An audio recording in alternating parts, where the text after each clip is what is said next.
My name is Lauren Carter. I am 30 years old, and the day my family erased me began with a call from my grandmother. Her voice trembled as she asked if I was feeling better, though I had no idea what she meant. Then came the silence, followed by words that split my world apart. My sister's wedding had already happened. More than 100 guests filled the ballroom, but my seat was left empty. When I asked why, the reason was sharper than any blade. My parents said I wasn't invited because I would cause drama. In that moment, I knew I had been cut out of their story. But stay with me, because what happened next turned their betrayal into the beginning of my own justice. I was sitting in my car in the parking lot outside the office, the late afternoon sun beating against the windshield, when my phone lit up with Grandma Rose's name. I pressed the screen quickly, still expecting her to ask about my week or tell me about her roses blooming back in Dayton. Her voice was soft but heavier than usual. "How are you feeling, Lauren? Are you doing any better?" My brow furrowed. "Better from what, Grandma?" "I'm fine, why?" There was a pause, a silence so heavy I could hear her breath shifting through the speaker. My stomach tensed because I knew whatever came next was going to hurt. "Your parents told me you weren't invited to Isabella's wedding because you might cause drama." For a moment the words didn't land. I blinked at the dash of my car, the hum of traffic muffled through the glass. "My sister's wedding." The words repeated in my head like an echo I couldn't stop. I shook my head even though she couldn't see me. "Grandma, what wedding?" Another pause. I heard her swallow, and her voice trembled when she finally spoke. "Sweetheart, your sister was married last weekend. A big wedding. The whole family was there." The steering wheel under my palms felt like ice. Married. The family gathered, celebrated, and I hadn't even known it was happening. My throat tightened so much it burned. "I didn't know," I whispered, my voice breaking. "I didn't know anything." Her breath hitched on the other end, and then I could hear the grief in her sigh. "I don't understand why they would do that to you, Lauren, but I thought you deserved to know." We said goodbye soon after. Her voice was full of worry I couldn't soothe, and when the call ended, the silence in my car was deafening. The world outside went on with its normal rhythm, horns blaring, people walking into stores, engines starting. Mine had cracked open. I sat there gripping the steering wheel, unable to turn the key, unable to breathe properly. Isabella had been married. Everyone had been there. Neighbors from down the block, cousins I hadn't seen since college, my parents, of course, and me. I was nowhere. It wasn't only about the wedding. It was confirmation of something I had been pushing down for years, a truth I tried not to name. That to my family I was disposable. I closed my eyes and leaned back into the seat, letting the weight of it all sink into my chest. The words Grandma had repeated kept replaying in my mind. They said I would cause drama. My lips curled into a bitter smile even as my eyes stung. I had spent my whole life trying to stay quiet, to not step on their pride or steal their spotlight. I thought if I worked hard enough, kept my head down, one day they might see me. One day I might matter to them. But now the evidence was too loud. They hadn't just forgotten me. They hadn't overlooked me. They had chosen to erase me from a moment that would live forever in photographs and stories, a moment they wanted me nowhere near. My phone slipped from my hand into the cup holder, the screen dark. My chest rose and fell fast, shallow, like I was fighting against the air itself. Grandma's words circled again. "They told me you would cause drama." I thought of my mother's tight smile at Sunday dinners, my father's clipped tone when I tried to talk about my work, the way Isabella always smirked when the conversation turned in her favor. They had painted me as the problem so cleanly that even Grandma had believed it until she heard my voice. I gripped the wheel tighter, the leather creaking beneath my fingers. The parking lot was thinning out as coworkers pulled away, heading home to their families, their dinners, their lives. I sat frozen because mine felt like it had been pulled out from under me. I finally turned the key and the engine rumbled to life. My eyes blurred, but I blinked them clear, forcing myself to focus on the road. The drive home was a haze of stoplights and brake lights, my thoughts louder than the radio I never turned on. When I parked outside my apartment, I didn't move right away. The building's brick walls loomed quiet, the stairwell window reflecting the fading light. I picked up my phone again, stared at the black screen, then set it back down. No one had called me, not my mother, not my father, not Isabella. Only grandma, and even she had been told a version of me that wasn't real. I carried my bag upstairs and let it drop on the couch. The silence inside pressed against me, the same silence that had followed me from the car. I sat down, elbows on my knees, my hands covering my face. My breath came ragged, uneven. The wedding had already happened, the pictures already taken, the vows already spoken, the glasses already clinked. My parents had smiled, my sister had shined, and I had been erased. And sitting there in that still apartment, I finally admitted it to myself. It wasn't an oversight, it wasn't bad communication. It was deliberate. They had decided I did not belong. And now there was no going back. When I finally let my head drop back against the couch, my mind did what it always did when reality felt too sharp. It drifted backward to years that still ached in quiet ways. Childhood memories never left me alone, especially the ones that showed me exactly where I stood in my family. I saw my father, Richard Carter, standing on the sidelines of a county fair pageant when I was 9 and Isabella was 12. She had begged to enter the junior beauty contest, and he had driven her 2 towns over just to watch her walk across a stage in a blue satin dress. His voice was booming, cheering so loudly the other parents turned. Evelyn sat beside him, clapping with both hands and calling Isabella's name as if her daughter were the only girl in the room. I had held a stack of library books in my lap, waiting for the show to end, invisible beside them. When Isabella won second place, my father hoisted her up on his shoulders and declared that she was destined for more than this small town could ever offer. No one asked me how I had done on the spelling bee that same morning. I had placed first, but there had been no banners, no clapping, no shoulders to sit on. That pattern followed us home. Evelyn's friends at church would smile wide when she bragged about Isabella singing a solo at Sunday service or organizing a youth fundraiser. I remember standing in the fellowship hall holding a plate of cookies I had baked for the same event. My mother barely glanced at me as she praised Isabella's voice. I bit my lip, the taste of chocolate and sugar clinging to my hands, and wondered why my efforts never seemed to matter. By the time I reached high school, I was used to shrinking. Isabella floated through the halls in cheer uniforms, laughing with friends while I kept my head down in the library, chasing grades like they were oxygen. I told myself that if I worked hard enough, they would notice me. I still remember the envelope that came in the spring of my senior year. A scholarship offer, a full ride to Ohio State, something I had dreamed about quietly for years. I rushed home, heart pounding, the letter clutched in my hand. My father was at the kitchen table reading the sports section, Evelyn chopping vegetables at the counter. I laid the envelope down and said I got it, a full scholarship. Richard looked up briefly, nodded, and muttered, "Good for you," before folding the paper back in front of his face. Evelyn smiled, but it was thin, distracted, as she asked if I planned to live in the dorms or come home on weekends to help Isabella with her driving practice. The sting of that moment never left me. Even when I moved into the dorms, even when I stayed up all night finishing papers, even when professors praised me. The calls home were always about Isabella, her internships, her plans, her boyfriends. I worked harder. I thought maybe a degree would change something. When I finished my MBA at Northwestern, I sat in a sea of caps and gowns, my name called, my diploma in hand. My parents were in the stands, but only clapped politely, their smiles fading when they noticed Isabella's boredom. That night at dinner, Richard said he was proud of her for getting promoted at her PR firm. He never mentioned my degree again. The memory that still cut the deepest happened years later. It was Thanksgiving of 2018. The table was crowded with cousins and aunts, laughter spilling through the house. The smell of turkey and cinnamon filled the air. I had just been offered a position at Hayes Capital, a firm I had fought hard to get into. I decided to share the news, thinking maybe this time would be different.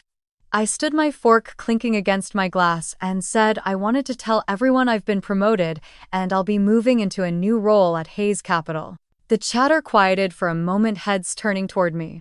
My cheeks warmed, but I held onto that little flicker of pride.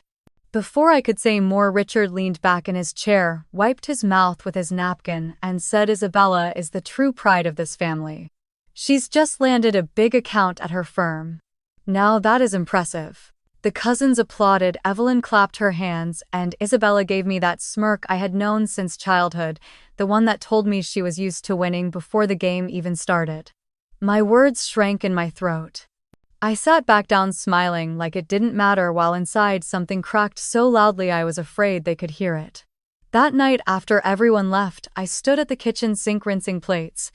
Evelyn came up beside me humming. She said I should be grateful to have a steady job, that not everyone could shine like Isabella, but I was still useful. Useful. The word stuck like grit between my teeth. I went back to my small apartment in Cleveland with leftovers in a foil tray and sat alone at the table, my new title echoing in my head. It should have felt like victory, but it felt hollow. Those years taught me a lesson I wish I could have unlearned. That in the Carter house, no matter what I achieved, I would never be enough. The spotlight was reserved for Isabella. The applause was saved for her. And every time I tried to step forward, someone pushed me back into the shadows. Now, sitting in my apartment years later with Grandma's calls still ringing in my ears, it all connected. The wedding, the lies, the excuses. It was the same story written over and over. Only this time it was permanent. The memories left me drained, my chest heavy with the weight of years I could never reclaim. I poured a glass of water, the kitchen lights casting long shadows across the counter, and pressed my palms against the cool surface. I understood then that being excluded from the wedding wasn't just about one day. It was the final proof of what had been true all along. To them, I was never meant to belong. That night, I sat on the edge of my bed, the room dim except for the glow of my phone. I had avoided opening Instagram for days, but the silence around me pressed too hard. A part of me needed proof, something real, even if it shattered me. With my thumb, I unlocked the screen and scrolled. The first image stopped me cold. Isabella stood beneath an arch of white roses, her long lace gown glimmering under the lights. My father held her arm, his face proud as he walked her down the aisle like it was his own triumph. My mother was in the front row, her hands pressed together against her lips, tears spilling down her cheeks. The caption beneath read, "Perfect day, perfect family." My stomach twisted. Perfect family. I kept scrolling. Photo after photo filled the screen, each one carving into me deeper than the last. The ballroom was lit by crystal chandeliers, round tables dressed in silk cloths, a towering cake gleaming at the center. The crowd was endless, faces from every corner of my past. Neighbors from Dayton who used to wave at me on the way to school. Cousins I had not seen since I was a teenager. My mother's church friends, my father's golf partners. All of them had been invited, dressed up and smiling into the camera. All of them except me. My throat tightened as I swiped again. There was Isabella twirling on the dance floor, her veil catching the light as she laughed in my father's arms. Evelyn leaned into the frame, her face bright with joy, no trace of guilt. In another photo, Richard stood with a microphone, raising a glass of champagne, smiling so wide his cheeks flushed. The caption read, "A father's proudest moment."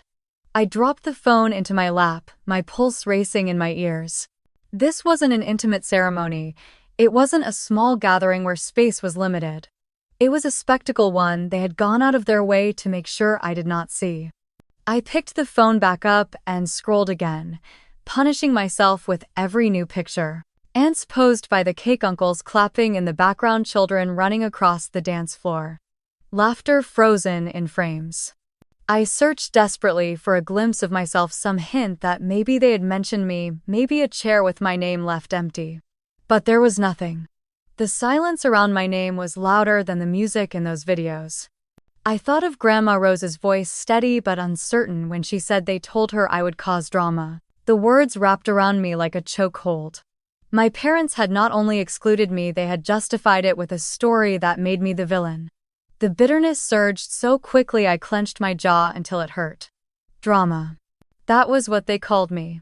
After all the years of silence, of swallowing back my own pain so they could shine a little brighter, they had branded me the problem. I stood pacing the room, the phone still in my hand. My reflection in the mirror across the room startled me. My eyes were red, my shoulders tight.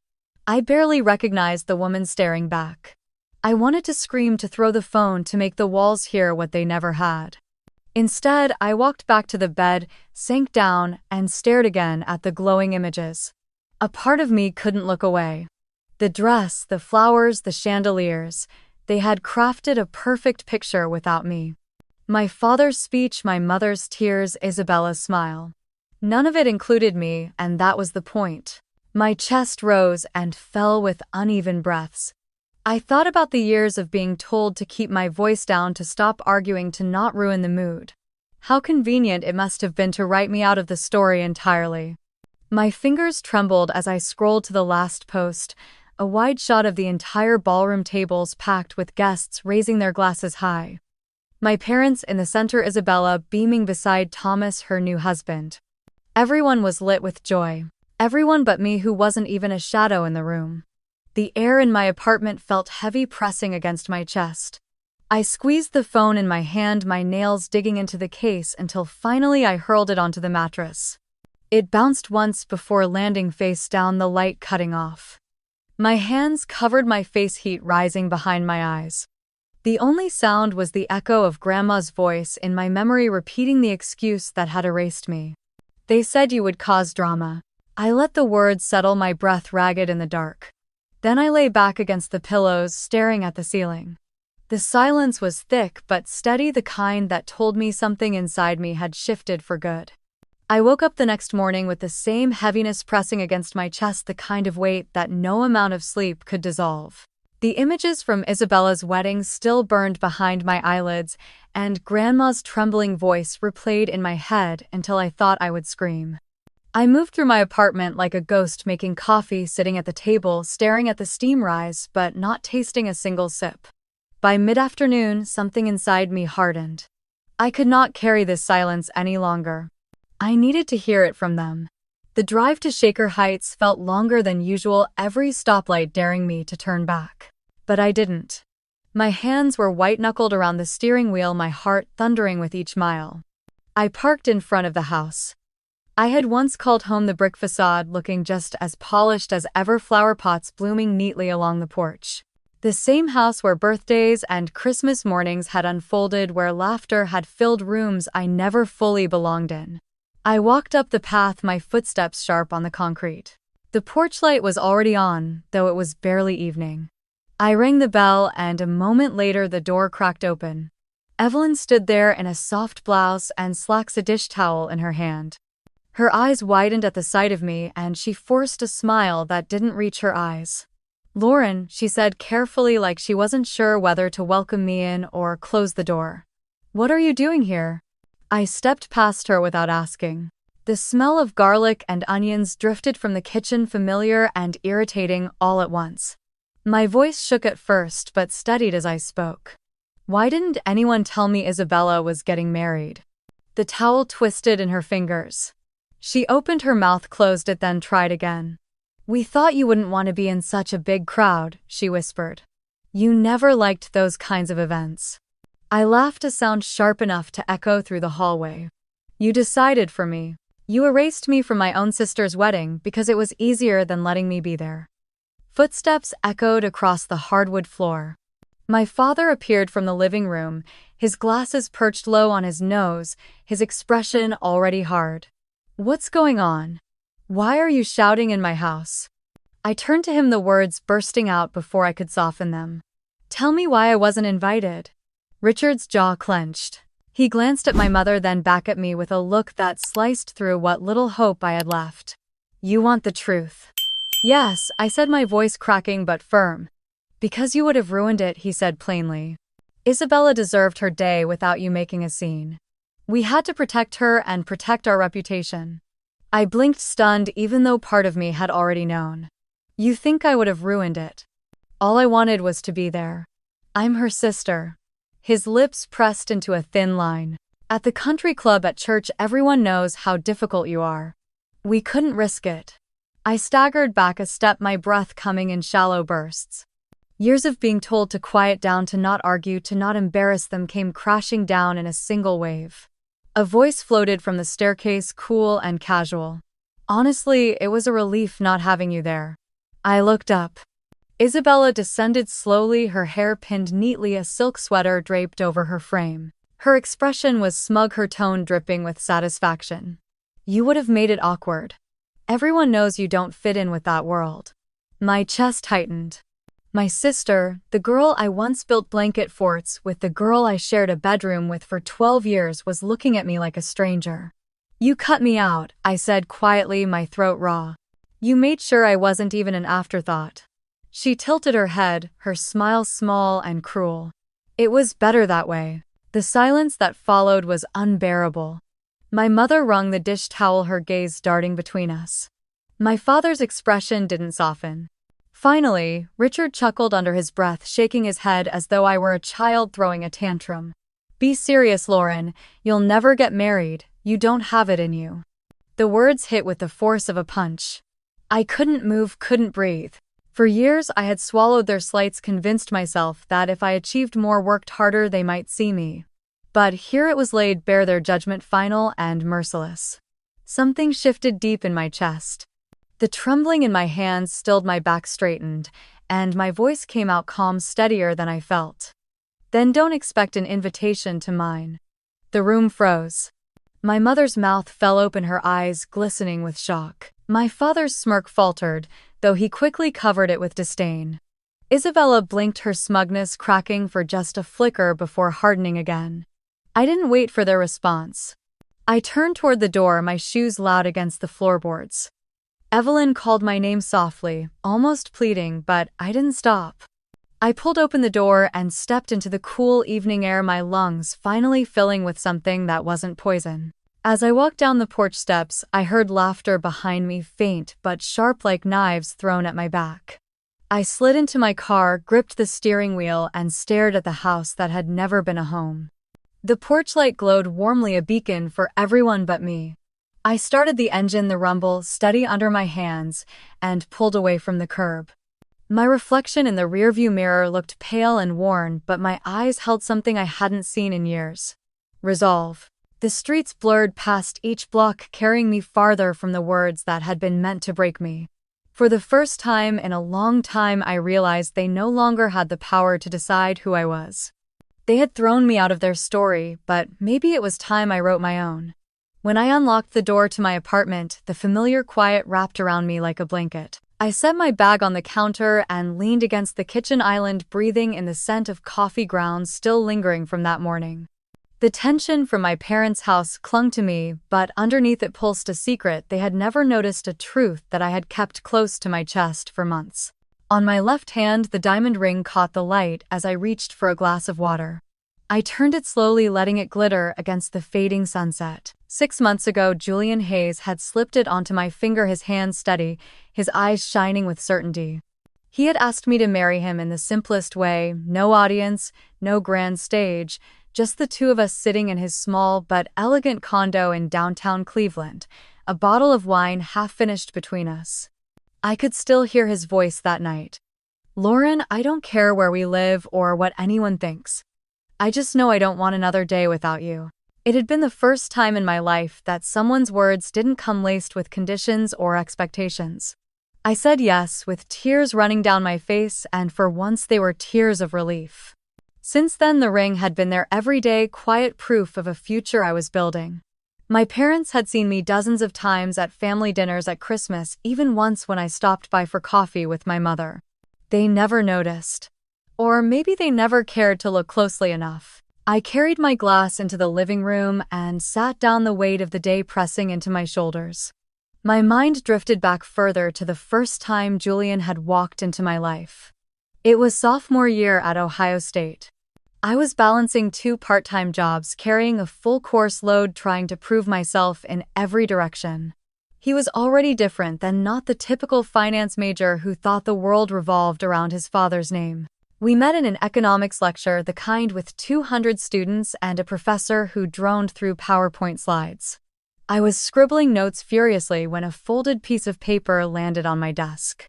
I opened it expecting some joke, but it was a sketch of the supply and demand chart drawn more clearly than the one on the screen. At the bottom he had written, "Looks like you're working harder than the professor." I turned to see a tall guy with sandy hair and sharp green eyes grinning at me. That was Julian. From then on, we found each other in study groups, coffee shops, late-night libraries. He respected the grind, never belittled my ambition, never told me to be quieter or smaller. When my parents forgot to call after I won a scholarship, he showed up with takeout Chinese and sat with me until my tears dried. I thought about all of that now, sitting in the dim light of my apartment, and wondered how my family could be blind to what was right in front of them. They had dismissed me so thoroughly. They never once asked about the ring, never once noticed the glow in my face when I mentioned Julian. The sound of a key turning in the lock pulled me out of my thoughts. Julian stepped inside, his tie loosened, his jacket slung over his shoulder. His eyes immediately found mine, and in 2 strides he was at my side. "Rough day?" he asked softly, brushing a strand of hair from my face. I let out a shaky laugh. "That's one way to put it." He sat down beside me, his arm wrapping around my shoulders. I told him everything, the words spilling out faster than I expected. My parents' cold faces, Isabella's smirk, my father's cruel declaration that I would never get married. Julian listened, silent, his thumb tracing circles on the back of my hand. When I finished, the silence in the room was heavy, broken only by the hum of the refrigerator. Julian finally spoke, his voice calm but firm. "They don't get to define you. They never did." Tears burned in my eyes, but this time I didn't fight them. I rested my forehead against his shoulder, feeling the solid warmth of him grounding me. He pulled back gently, tilting my chin, so I had to look at him. "You know what I see when I look at you. I see someone stronger than anyone gives her credit for. Someone who has built a life on her own terms." I shook my head, my voice small. "They made it clear. To them, I'm nothing." Julian's jaw tightened. "Then we don't need them." I blinked at him, startled. "What do you mean?" He held my left hand, the diamond catching the light between us. "We get to decide what our life looks like. When the time comes, when we stand up in front of the people we love, we'll choose exactly who deserves to be there." The conviction in his voice pierced the fog in my mind. For months, I had been clinging to scraps of hope, waiting for my family to see me. But here was Julian offering me something else entirely. Choice. Freedom. I squeezed his hand, a flicker of something fierce rising inside me. He smiled, then that steady smile that had carried me through every storm, and kissed the top of my head. For the rest of the evening, we sat close, the television murmuring in the background, dinner forgotten on the counter. The chaos of my family still buzzed around me, but it no longer felt like the center of my world.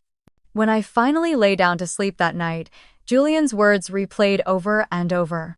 "We will choose." For the first time, the thought of a wedding didn't feel like a dream I would never reach. It felt like a promise waiting to be fulfilled, a day where I would stand tall and decide who had earned the right to witness it. And I knew without doubt that some faces would not be there. The next morning, sunlight spilled across my desk at Hayes Capital, glinting off stacks of reports and half-drained coffee cups. My team huddled around the conference table, tension running high as we tried to contain a client crisis that had erupted overnight. A major account had threatened to pull millions unless we could stabilize their portfolio before the market closed. I leaned forward, scanning the numbers, my voice steady as I walked the group through a new strategy. Relocate here, hedge against the exposure there, call the client directly, and show them we were already executing. For 2 hours I directed, recalculated, reassured. My team responded like clockwork, their confidence rising as mine did. By noon, the market shifted back in our favor and the phones finally quieted. When I left the boardroom, the CEO, Michael Grant, intercepted me in the hallway. He was a tall man with a stern face that rarely broke into a smile, but today he placed a hand on my shoulder. "Lauren, that was textbook leadership. You kept the client and saved us all a headache. Keep this up, and I see a very clear future for you here." His words warmed something inside me that had long been starved, recognition earned and freely given. I thanked him, tried to keep my voice level, then walked back to my office with a pride my family had never allowed me to feel. But pride had a way of unraveling the moment I remembered home. I sat at my desk, recalling dinners around the oak table in my parents' dining room. Every Sunday, I would try to share pieces of my work, the challenges I faced, the clients I managed. I would get no more than 2 sentences in before my father would cut across my words. Lauren, enough about spreadsheets, let Isabella tell us about her weekend. And then all eyes would turn to her, Isabella glowing as she described some gala or photo shoot, my mother beaming as though her daughter were on the cover of Vogue. I had stopped trying after a while. My victories never made it past the first course. Later that week, I received a call from my mother asking me to stop by the house. Her voice carried that rehearsed sweetness she always wore before delivering something bitter. Against my better judgment, I agreed. When I arrived, Evelyn met me at the door with a polite smile that did not reach her eyes. She led me into the living room where my father was already seated, papers neatly arranged on the coffee table. Richard cleared his throat, his expression the same one he wore in the board meetings I had sometimes observed when I was younger, back when I still thought he admired me.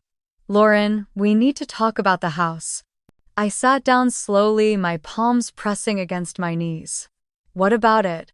Evelyn folded her hands, her tone careful. Your sister is married now. She and Daniel will need stability, a foundation to start their lives. We think it is best if the family home passes fully to her. I blinked, stunned. That house had been in our family for 3 generations. I was still listed in the will alongside Isabella. My voice caught. You want me to give up my share? Richard slid the papers toward me, his gaze cold. We already had our attorney draft the documents. All you need to do is sign. Anger flared in my chest. So after shutting me out of the wedding, now you want to erase me from the house too? Richard's eyes narrowed. It is not about erasing. It is about doing what is practical. You do not need it. Isabella does. Evelyn added softly. Think of it as a gift to your sister. A gesture of unity after all that has happened. I let out a bitter laugh. A gift. After telling the entire family I would ruin her wedding. After pretending I do not exist. Now you expect me to hand over the only tie I have left to this family. The silence that followed was suffocating. My father's jaw tightened, his voice cutting through. You will sign, Lauren. You have always been difficult, but this is bigger than you. I pushed the papers back across the table, the pen rolling onto the carpet. Number Evelyn's smile faltered. Think carefully. This will make things much easier for everyone. My throat burned as I stood. For everyone but me. You made your choice when you locked me out of the wedding. You do not get to take this too. Richard's voice rose sharp enough to pierce the air. Then do not expect to be welcome here anymore. I turned toward the door, my pulse racing but my steps steady. I paused just long enough to glance back at them. You already made sure of that. The weight of the house seemed to press down on me as I walked outside, the autumn air biting against my cheeks. My chest ached, but beneath it ran a current of something stronger, steadier. They could strip me of invitations, dismiss my achievements, even try to take my inheritance, but I was done handing them pieces of myself. I unlocked my car, slid inside, and gripped the steering wheel. My hands were trembling, but not from fear. The heaviness lingered, yet beneath it was a quiet certainty. They had taken enough, and I would not give them more. The following morning, I woke to the vibration of my phone buzzing on the nightstand.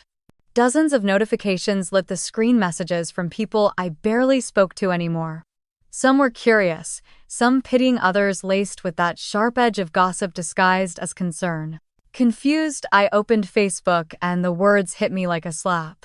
Evelyn had written a post in the church group page, her profile picture smiling sweetly beside the venom. She wrote that her younger daughter had become selfish, ungrateful, and destructive.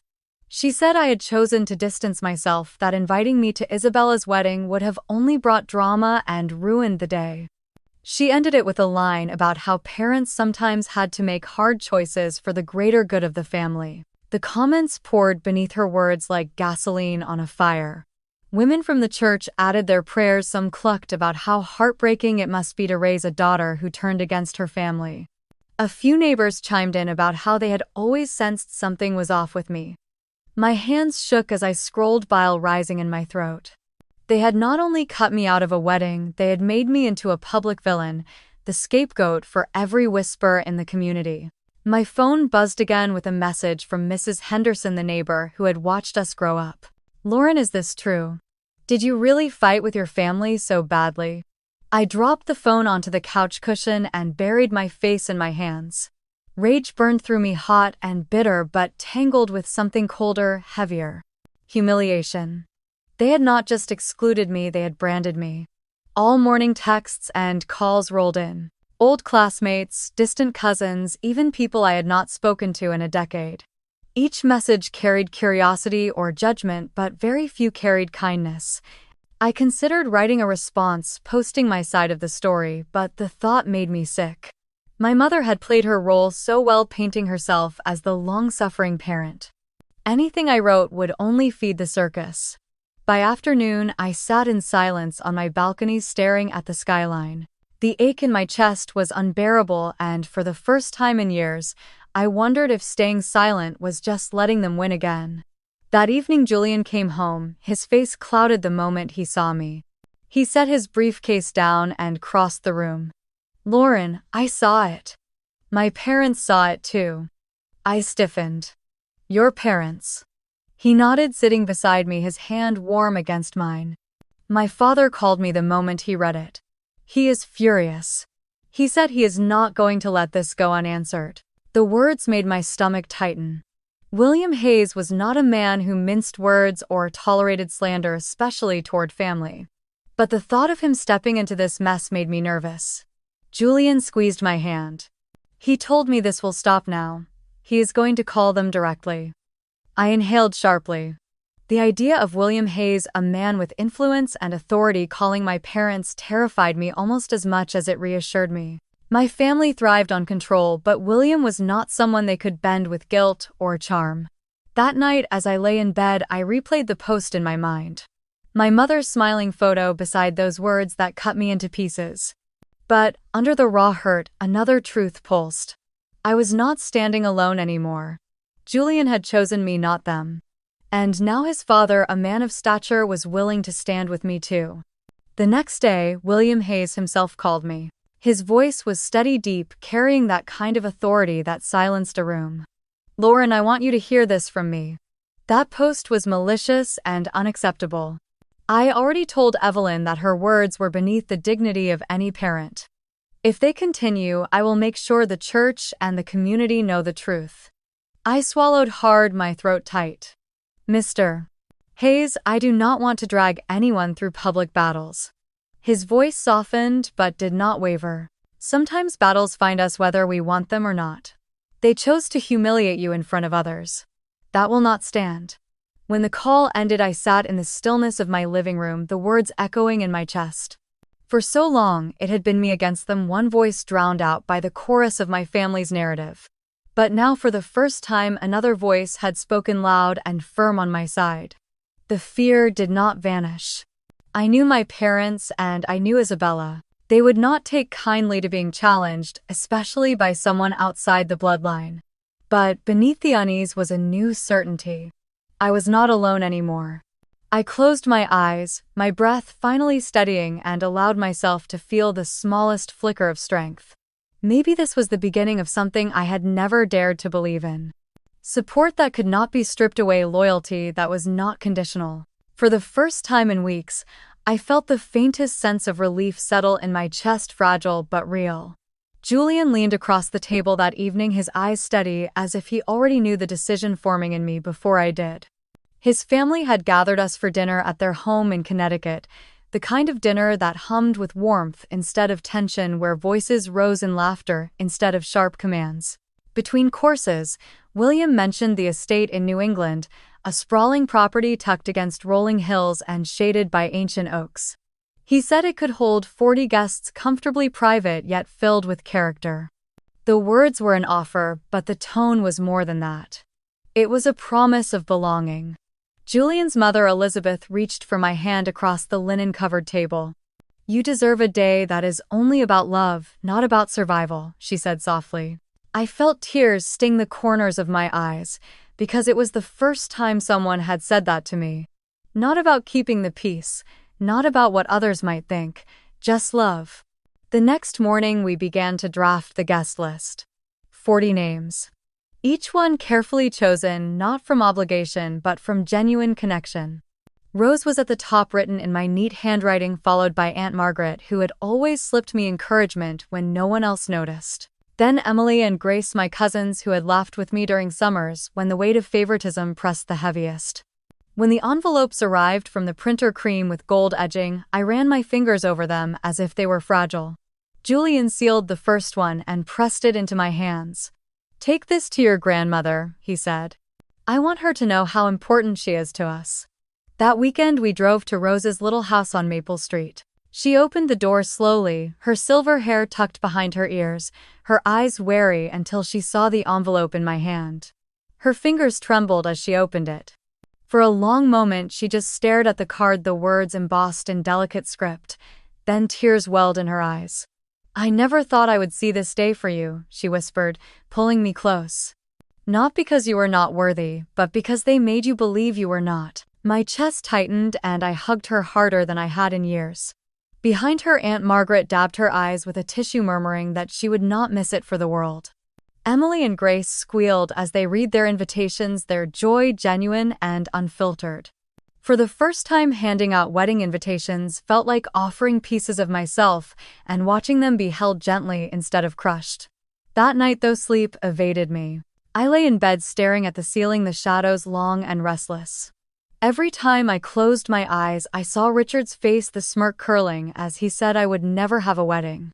His voice crawled into the silence, sharp and cruel. I tossed and turned, my mind tugged between the warmth of the people who cherished me and the ache of the ones who had cast me aside. Julian rolled over and brushed my hair back. "You are awake again," I sighed. "I keep thinking about them, about whether I should send an invitation." His brow furrowed. After everything they did, the question hung heavy in the dark. Part of me wanted to believe in reconciliation, in the idea that family could heal if given the chance. But the louder part remembered my father's mocking laughter, my mother's carefully crafted betrayal on Facebook, Isabella's gloating words. Julian held my hand. "This is your day, our day. We choose who deserves to be there." The simplicity of his statement cut through the noise in my head. For years my life had been shaped around what my parents wanted, what Isabella demanded, what would keep the peace. But this day was not theirs to control. The following afternoon I sat at the kitchen table with the last few invitations in front of me. The empty envelopes stared back like accusations. My hand hovered, pen shaking slightly as if part of me still waited for permission. Then I pushed them aside. They would remain blank. I thought of the look on my father's face, his certainty that I would never stand in a white dress with someone who loved me. I thought of my mother twisting words until the world saw me as the problem. I thought of Isabella, smug and triumphant when she believed I had been erased from the story entirely.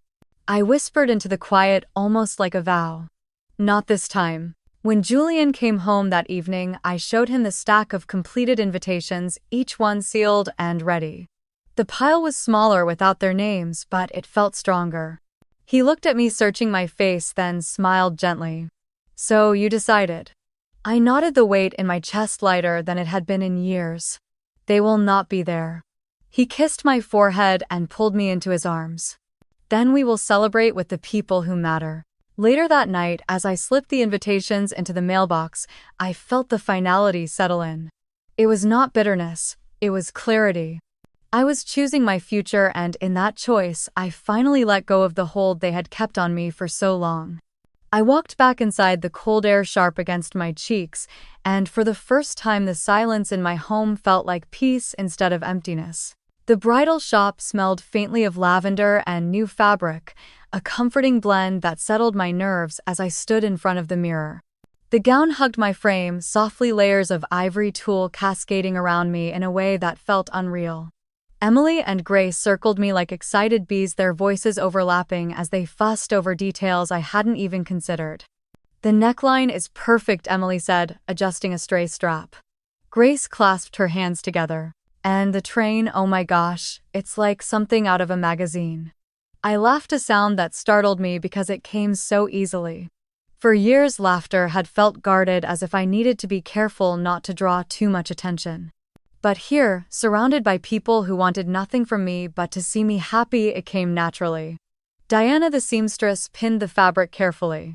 She tilted her head, studying the way the gown fell, then smiled at me in the mirror.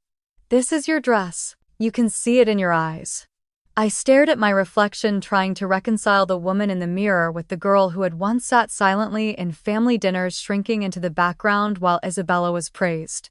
The woman staring back at me looked strong. She looked loved. Later that afternoon, we gathered at my apartment. Emily and Grace sprawled across the couch, flipping through mood boards and Pinterest photos, throwing out ideas faster than I could write them down. Dried lavender centerpieces, twinkle lights wrapped around the oak trees, a dessert table with homemade pies instead of a towering cake. "You don't have to make it picture perfect," Grace said, grinning as she waved her phone.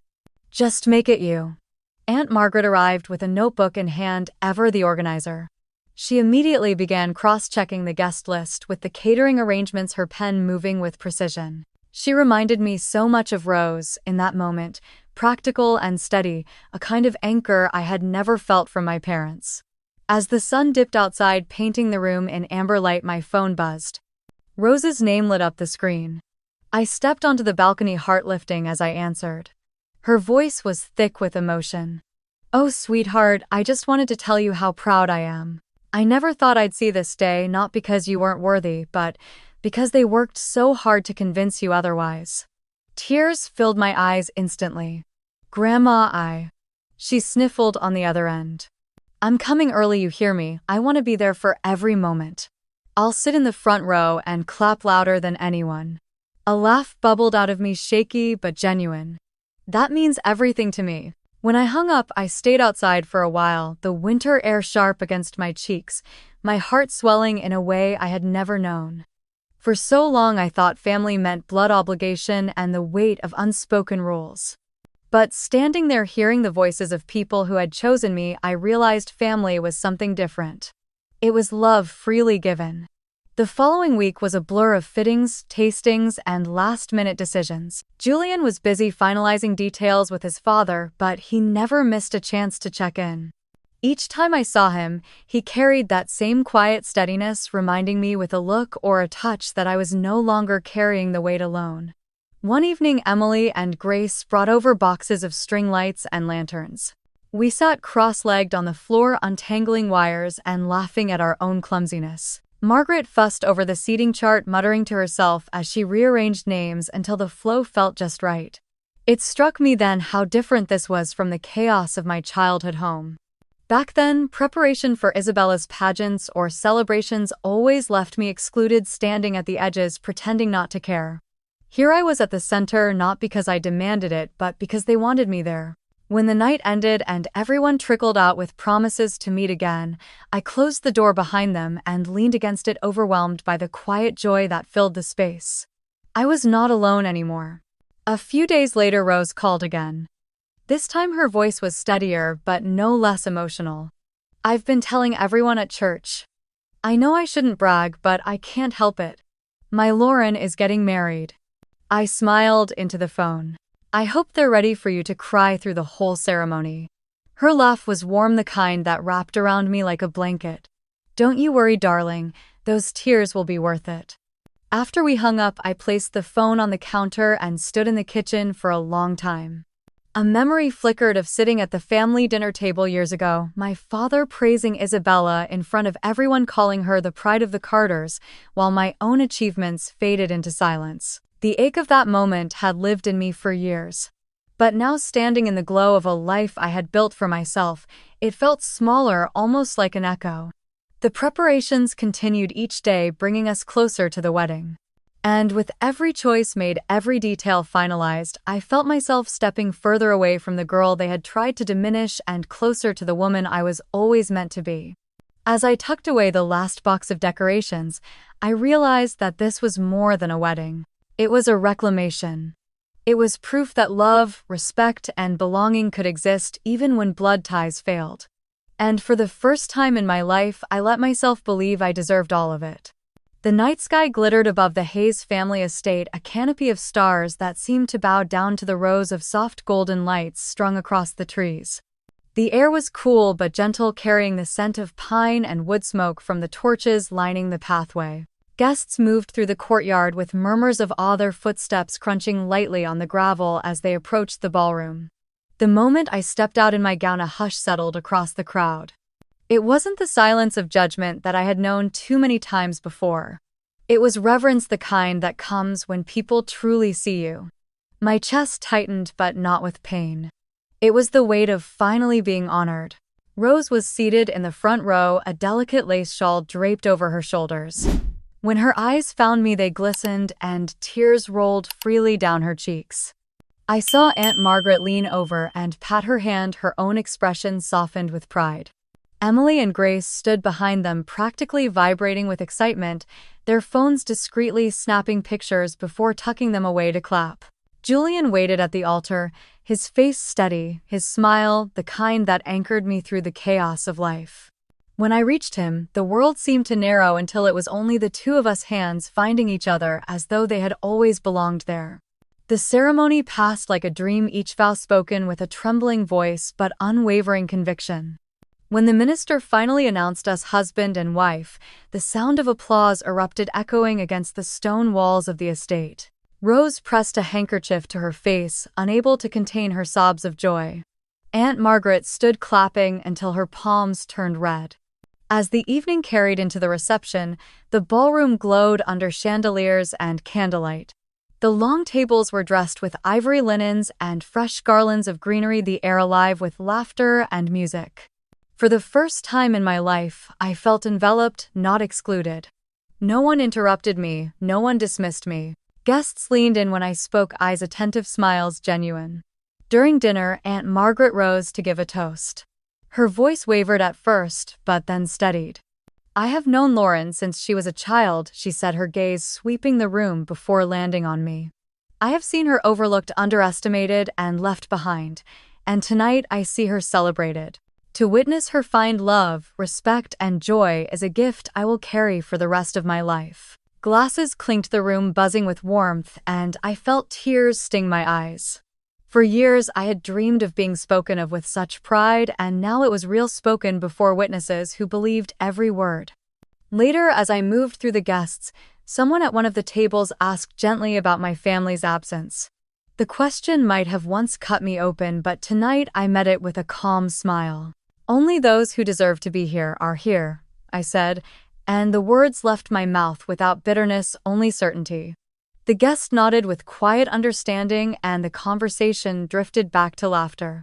On the dance floor, Emily and Grace dragged friends into circles, their gowns twirling, their laughter contagious. Aunt Margaret chatted with the Hayes relatives, already trading recipes and family stories.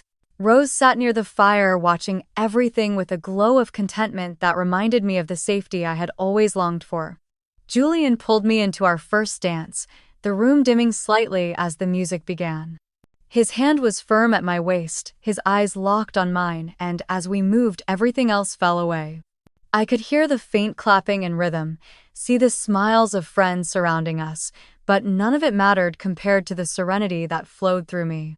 He leaned close, his voice low enough that only I could hear. "We made it here together." I rested my forehead against his shoulder, my heart steady in a way it had never been before. For years I had chased approval from people who could never give it. Now I had chosen a different kind of belonging, one built on love that asked for nothing but truth. As the song swelled, I lifted my head and met his eyes, feeling the certainty settle deep inside me. The past had tried to break me, but it had led me here to a night wrapped in light, laughter, and freedom. The applause rose around us as the song ended, but my world stayed quiet, anchored by the man whose hand still held mine. And for once, I did not feel the need to look over my shoulder. I was exactly where I was meant to be. The morning after the wedding, my phone buzzed before the sun had fully risen. Dozens of notifications piled up on the screen, all from the same thread. My father's clipped words came first, accusing me of humiliating the family. Then my mother's messages followed in a rush, sharp and frantic. "How dare you shut us out? You've embarrassed us in front of the entire community." My chest tightened as I scrolled, not because their words carried the old weight, but because I realized they were still trying to twist the story into something it was not.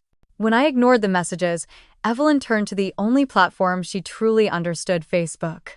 By mid-morning, her post had gathered comments from church acquaintances and neighbors alike. I read the words slowly, each sentence painting her as a grieving mother wronged by her own child. I was not invited to my daughter's wedding, she wrote, leaving out every cruel remark, every deliberate cut that had led us here. The comments poured in, people consoling her, offering sympathy, some shaking their heads in disbelief at my supposed cruelty. For a moment, heat rushed up my throat, anger so sharp I almost replied publicly. I could have posted every receipt, every word they had said to me. I could have exposed the years of erasure. But my fingers hovered over the keyboard, then fell still. Replying would mean I still owed them something. That afternoon my phone rang with a number I recognized immediately. William Hayes rarely called directly, but when I answered, his voice was firm. "I saw the post," he said. "I'm not going to stand by and let them drag you." His tone carried a weight that made me sit straighter in my chair. He told me he had already left a message for my parents. If they did not remove the post and apologize, he would make sure the entire community knew the truth. He didn't have to raise his voice.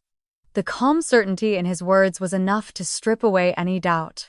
By evening the post vanished. No follow-up, no apology, just silence. It was the first time in my life that my parents had backed down so quickly, and it was not because of me. It was because someone with more authority than them had finally told them no. I stared at the empty space where their words had been, a strange calm settling in my chest. For once I wasn't the one scrambling to defend myself. Weeks slipped into months.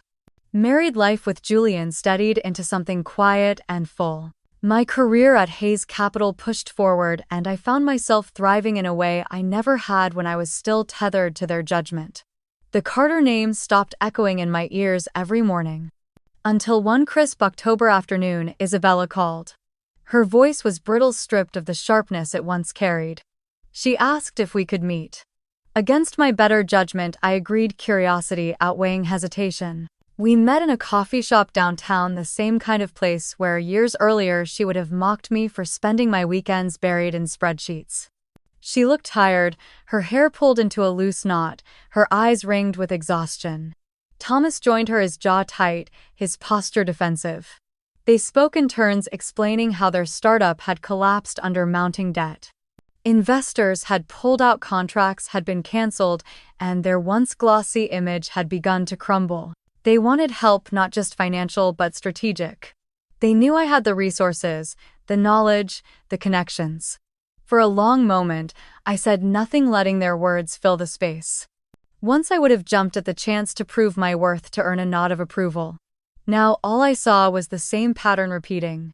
They had discarded me when I didn't suit their picture, and now they wanted me to be the savior. Finally, I spoke, my voice steady. Family is supposed to help each other, isn't it? Their faces lit with the faintest glimmer of hope before I finished. Tell me, where were you when you locked me out of your wedding? Where were you when you stood by and let our parents say I would never deserve this life? Neither of them answered. Isabella's lip trembled, but no words came. Thomas shifted uncomfortably, his hand drumming against the table. I leaned back, my decision already made. You only come to me now because you think I can fix what you broke. But I don't owe you that. I gathered my coat, stood, and left them sitting there, the weight of their choices settling heavier than any financial loss. As I stepped out into the crisp air, the autumn sun low in the sky, I realized something I had never felt before. For the first time in my life, I had the upper hand. Not because I had money or power, but because I no longer needed their approval. They had no control left. The leaves crunched under my heels as I walked to my car, and in the quiet that followed, I felt the certainty settle in. This wasn't revenge, it was freedom. And for once I knew the victory was mine. The weeks that followed passed quietly, filled with work and evenings that melted into warm dinners with Julian. Then one morning, as the sunlight streamed across our kitchen counter, I stared down at the small test in my hand. My breath caught. Positive. My fingers shook as I pressed against the edge of the counter, the reality sinking in. A new life. Our life. I waited until evening to tell Julian, wanting to see his face in the soft light of home. He came in tired but smiling, loosening his tie, and I felt the secret brimming inside me. When I finally said the words, his arms wrapped around me before I could finish. He pressed his forehead against mine and whispered that this was everything he had ever wanted. For the first time in so long, I felt whole. The first person I told beyond Julian was Rose. I called her late one night, nervous laughter tumbling out of me as I shared the news. She gasped, her voice breaking with joy, and within days, a small package arrived. Inside was a pair of tiny hand-knit booties, soft as clouds, the yarn pale yellow. Tucked into the corner was a note in her careful handwriting. "Family is who shows up." I pressed the paper to my chest, tears slipping down my cheeks. Dinners with Margaret, afternoons with Emily and Grace, all of them wrapped me in a sense of belonging I had once thought impossible. They planned showers, argued over names, and fussed over the baby before the baby had even made its presence known beyond a flutter inside me. They were my family, chosen and steady. But news travels quickly even without my saying a word. One evening, my phone lit up with an unfamiliar delivery confirmation. A large box arrived the next day, wrapped with glossy paper and tied in an elaborate bow. Inside was a baby blanket, pink and frilly, with a card signed in Evelyn's delicate cursive. No apology, no acknowledgement of the years of silence, only the words, "Congratulations, we are so excited to be grandparents." Hours later, her Facebook post appeared. A photo of the blanket, a caption beneath it, "Soon to be blessed with our first grandchild." Comments poured in, friends and church acquaintances gushing about what wonderful grandparents she and Richard would be. Not a mention of me, of Julian, of the history that had led us here. I sat on the couch, the glow of the screen lighting the room, and for a moment I felt the old familiar sting. Then I shook my head, setting the phone face down on the table. The blanket lay folded across the arm of the couch, untouched.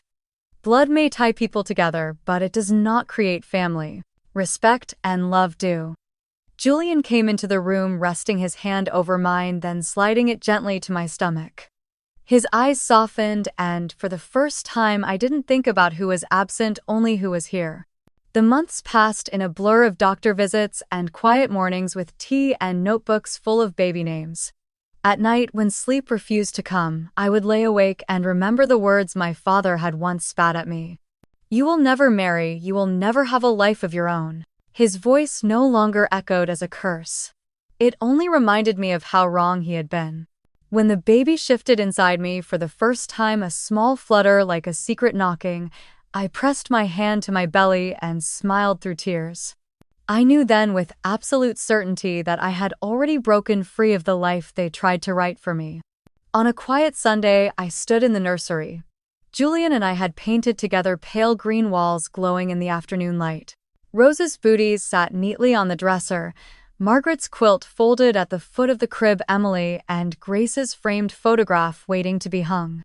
This room was a testament to love that had been given freely, not demanded. I rested my hand against my stomach, breathing deeply, and felt Julian slip behind me, his arms circling mine.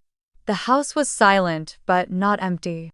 It was full in ways I had never known, filled with a promise I had once thought out of reach. If you have ever been overlooked by the people who should have cherished you but still found your way to love and belonging, share your story. And if this journey touched you, don't forget to like and subscribe so you can hear more stories like this one.